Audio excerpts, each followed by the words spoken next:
देखिए सेना कितनी संगठित और कितनी ही सुनियोजित ढंग से अपने काम को करती है।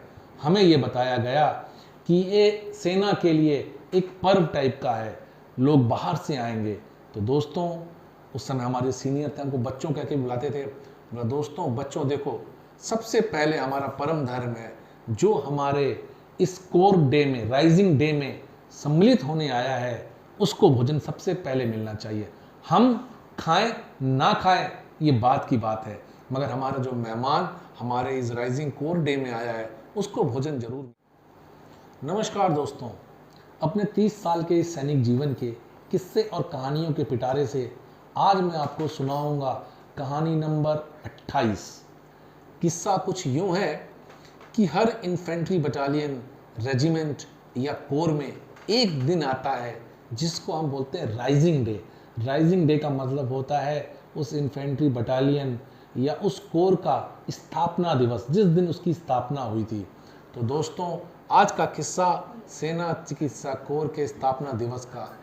आज की तारीख में हमारा जो स्थापना दिवस है वो अप्रैल के महीने में मनाया जाता है, मगर उस समय ये जो किस्सा हुआ था उस समय हमारा स्थापना दिवस था जनवरी माह में।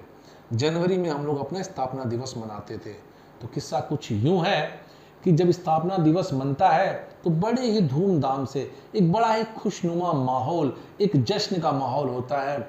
और इसका सबसे इंटरटेनिंग पार्ट होता है कि सारे परिवारों को, चाहे वो सिंगल रह रहा हो या फैमिली के साथ रह रहा हो, जो सिविल कर्मचारी हैं, सबको एक साथ एक मंच में निमंत्रण दिया जाता है और एक बहुत ही प्यारे से भोज का आयोजन किया जाता है, जिसको कि हम सेना की भाषा में बोलते हैं बड़ा खाना। तो आज का किस्सा सेना के बड़े खाने से जुड़ा हुआ। दोस्तों एक बहुत बड़ा आयोजन, इस आयोजन को आयोजित करने के लिए सबको निर्धारित तौर पे अपनी अपनी एक जिम्मेवारियां और जवाबदारियां दी गई। तो हमारे हिस्से में आया खाना खिलाने और परोसने की जिम्मेवारी।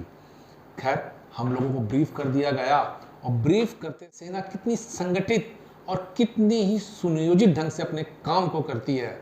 हमें ये बताया गया कि ये सेना के लिए एक पर्व टाइप का है, लोग बाहर से आएंगे। तो दोस्तों उस समय हमारे सीनियर थे, हमको बच्चों कह के बुलाते थे। बोला दोस्तों बच्चों देखो, सबसे पहले हमारा परम धर्म है जो हमारे इस कोर डे में, राइजिंग डे में सम्मिलित होने आया है, उसको भोजन सबसे पहले मिलना चाहिए। हम खाएं ना खाएं ये बात की बात है, मगर हमारा जो मेहमान हमारे इस राइजिंग कोर डे में आया है उसको भोजन जरूर। तो दोस्तों इतना खिलाओ, छक के खिलाओ, कोई कमी नहीं है और लोग वाह वाही करके जाएं यहाँ से। दोस्तों हुआ भी कुछ यूँ, अनेकों प्रकार के व्यंजन बने और हम लोगों ने सब लोगों को बड़ी श्रद्धा भाव से, बड़े ही प्रेम भाव से उस बड़े खाने में अपना उत्साह दिखाया और लोगों को भरपेट खाना खिलाया। सब ने छक के खाना खाया।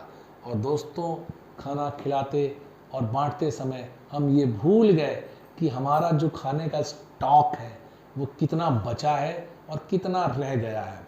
और जब सब लोगों ने उस बड़े खाने का आनंद ले लिया और बड़े खाने को खा के चले गए और जब सब कुछ सिमट गया तब हमारे खाने की बारी आई।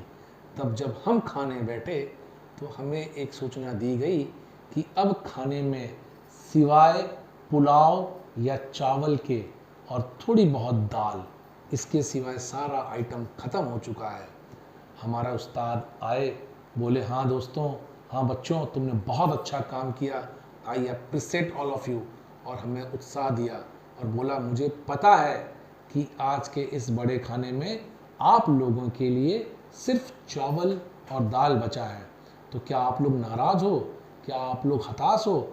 हम सब ने उनके उस उत्साह में एक स्वर में बोला नहीं सर, हमने अपने इस कर्म को, अपनी इस जिम्मेवारी को बखूबी निभाया और अगर दाल और चावल भी हमें खाने को मिलेगा तो हमारे लिए वो भी 56 प्रकार का एक व्यंजन है। तो दोस्तों जीवन की एक सीख सेना ने दिया कि जैसे भी हैं बस आप संगठित रहिए, आप एक दूसरे से जुड़े रहिए, समर्पित भावना। जैसे आजकल आप घरों में देखते हैं कि घर का जो सबसे जवाबदार और जिम्मेवार शख्स होता है, जो माँ होती है, अपने पूरे परिवार को खिला देती है।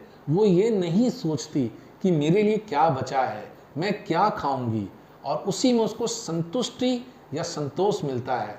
तो जीवन का ये सीख घर में भी मिला और सेना ने भी हमें दिया कि समर्पण की भावना सबसे पहले रखो। आप तो आज खा लोगे, आज नहीं खाओगे, मगर जो आपके द्वार पे आया है, जिसको आपने निमंत्रण दिया है, वो व्यक्ति भूखा नहीं जाना चाहिए। तो जीवन की इतनी अच्छी सीख इस सेना ने दिया कि संगठित रहिए, समर्पित और समर्पण की भावना रखिए, तो जीवन में हमेशा आगे रहेंगे। हमने उस दिन उस पुलाव या चावल और दाल को, आप यकीन मानिए, 56 प्रकार के व्यंजन को जानकर खाया और बहुत आनंद से खाया और पूरे उत्साह से उस राइजिंग डे, कोर डे के उस बड़े खाने को आयोजन को सफल बनाया। फाइनली हमारे कमांडेंट आए और उन्होंने हम सब लोगों को, जिसने भी इस बड़े खाने में भाग लिया था, सबको प्रोत्साहित किया और उन लोगों को शुभकामनाएं दिया। तो दोस्तों, ये था सेना के बड़े खाने और बड़े खाने से जुड़ा हुआ किस्सा। उम्मीद करता हूँ मेरा ये किस्सा आपको ज़रूर पसंद आया होगा। इसी के साथ अपने शब्दों को विराम। जय हिंद, जय भारत।